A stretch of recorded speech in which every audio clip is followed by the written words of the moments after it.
Rob McNeilly here again, and welcome to day 2 of the free 4-week program Connecting Solutions in Hypnosis.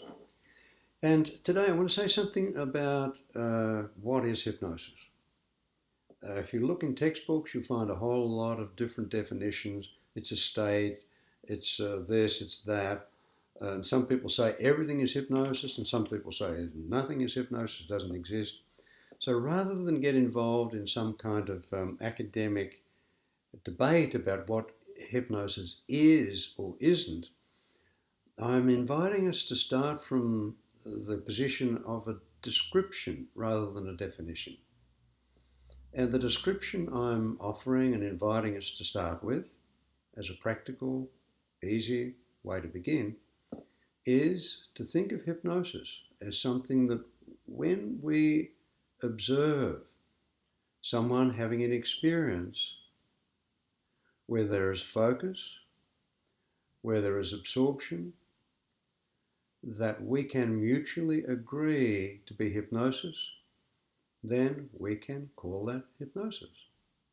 So there's no such thing as hypnosis, just like there's no such thing as comfort. We can say that's a chair, but whether it's comfortable or not is a matter of agreement. So I'm inviting that description. And so if we can start with that description of hypnosis as being something we recognize as hypnosis, when there's an experience, where there's focus, where there's absorption, and where there's agreement to call it hypnosis, then we can also say, as a description of meditation, that meditation is an experience where there's focus and absorption that we call meditation. We can say that mindfulness is an experience where there's focus and absorption that we call mindfulness.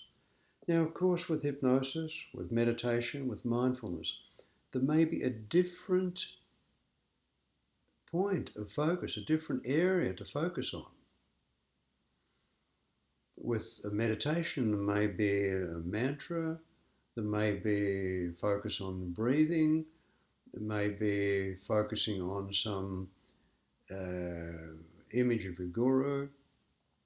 With mindfulness, it may be that you're focusing and getting absorbed in some sensory experience, feeling of your breathing, the awareness of sounds around that are just there that you focus and get absorbed in without making any judgment.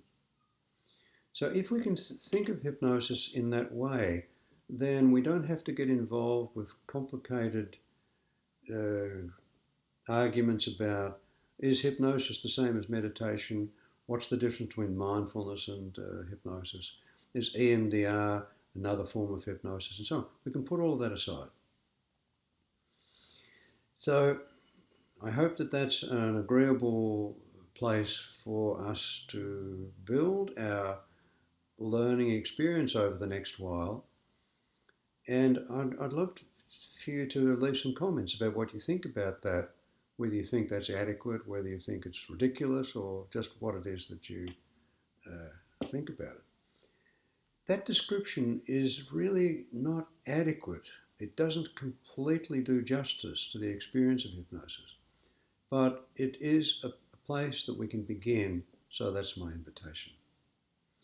Now, the exercise that I invite you to do is when you're with a client and you're just having a conversation with them about whatever they're talking about, whatever's happening in whatever way that's happening in a conversation, in therapy.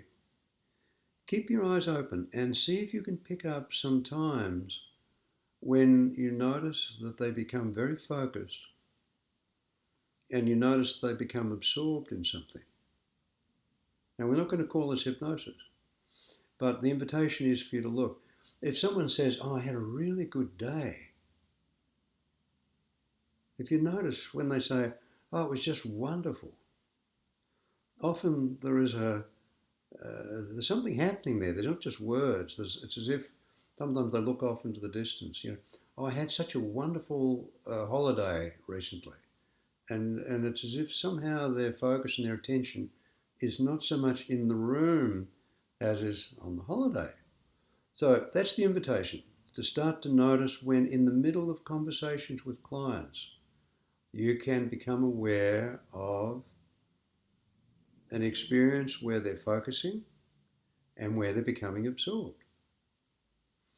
And if you notice that, please leave a message, please leave a note, a comment, or send me an email directly. Okay, so that's it for today. I'll see you tomorrow.